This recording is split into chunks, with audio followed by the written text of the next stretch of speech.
3 years ago, we were hit with a virus that was met with silence and spread unchecked. Denials for days, weeks, then months that led to more deaths, more infections, more stress, and more loneliness, according to the president. In the military, like in mission planning, where intelligence drives the mission cycle, there is an 8-step training cycle process, defined in FM 7-0, which begins with planning a training event and proceeds through to the final step of retraining to ensure tactical and technical proficiency is attained as the training cycle rolls back upon itself. The circle of life, if you were. And before that completion of the loop and retraining is the most important 7th step, during which a unit will conduct the after-action reviews, or AARs, that are conducted during training in the form of in-progress reviews, or IPRs, and after the training event with the AAR. AAR feedback is provided to the unit commander to help assess task proficiency. You want to know how well your soldiers are doing. Lessons learned are discussed, recorded for future use, and shared with other units and leaders. These reviews help improve unit training as well as the unit's tactics, techniques, and procedures, or TTPs. Hello, my name is Major Mike Webb.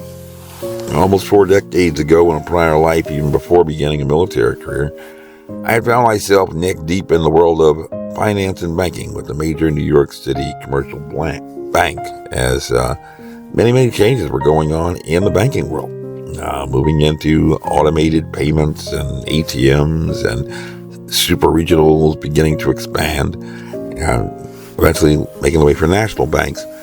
And I was in a fast track management training program, during which we had the opportunity to simulate potential scenarios to prepare ourselves in a form of career contingency planning, very much like the war gaming that some leaders utilize in the military.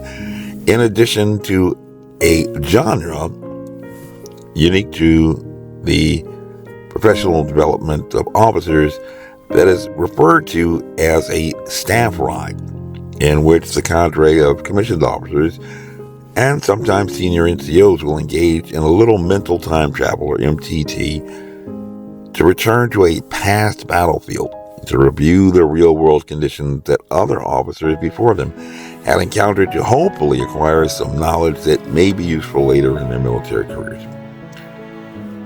Hindsight is 20/20, they say.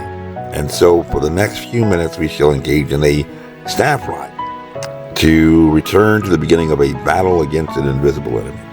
And you will have the opportunity to participate in a role play for which you will be a senior leader like Monique O'Grady, the chairperson of the Arlington Public School Board in Arlington, Virginia, and interim superintendent Cynthia Johnson. Former State Attorney General Mark Herring, in several legal briefs defending the government response to the pandemic, had described it as a once-in-a-lifetime pandemic, while some had described the virus as an invisible enemy.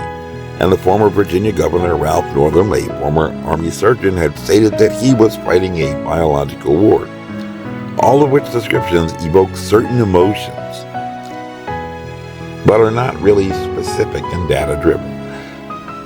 But now place yourself in the role of a school board chairperson or a superintendent in a place like Arlington, Virginia.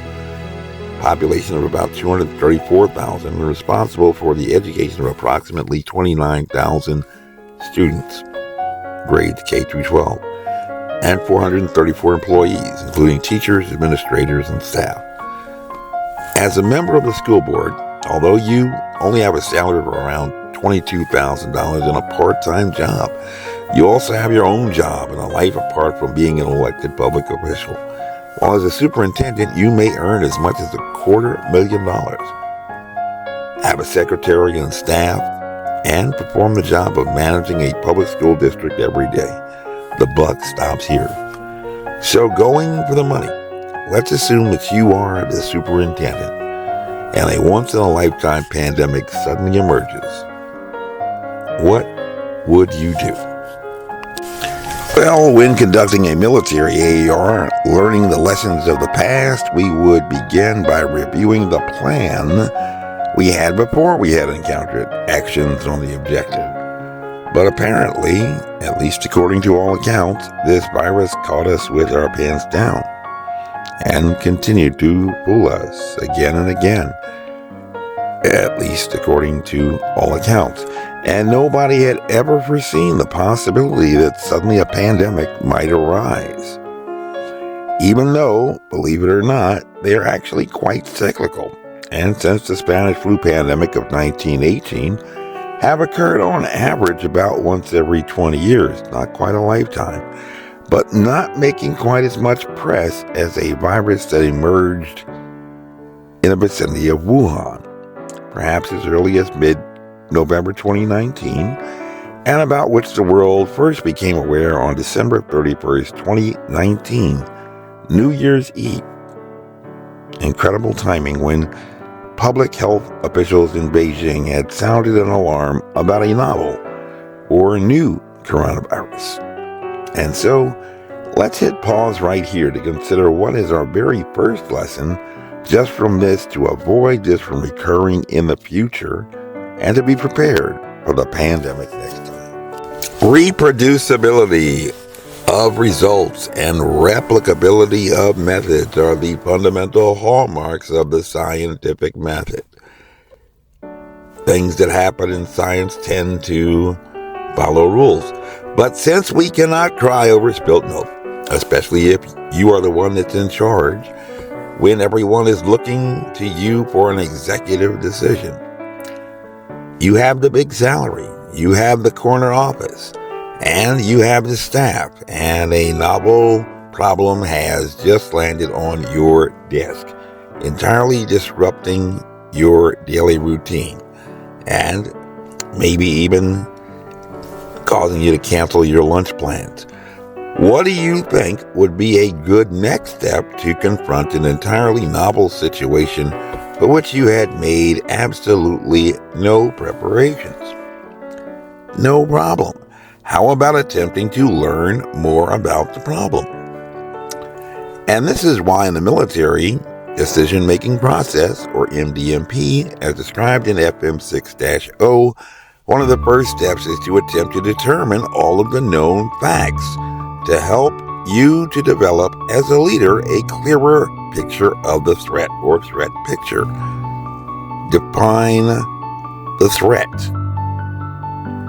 Define the risk in quantifiable terms. And at least in the military, if you are on a hot drop zone under heavy fire with tempers flaring and emotions flying and maybe a little pucker factor panic setting in, the very last thing that the soldiers under your command are going to want to hear from you, making the big bucks, is that you are waiting to hear from higher headquarters to tell you what to do to get them the heck out of there.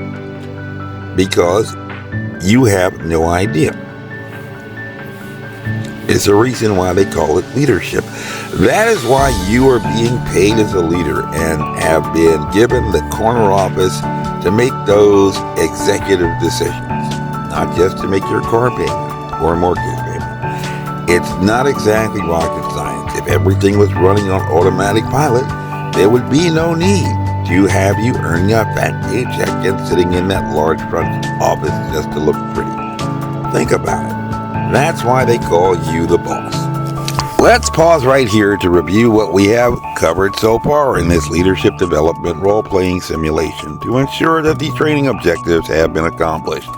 First, leaders conduct AARs and IPRs during and after training to do what? Improve performance and proficiency in TTPs, or tactics, techniques, and procedures. Second, we should have at least become acquainted with the concept that if you fail to plan, you essentially plan to fail. This message was approved by Major Mike Webb. Honest.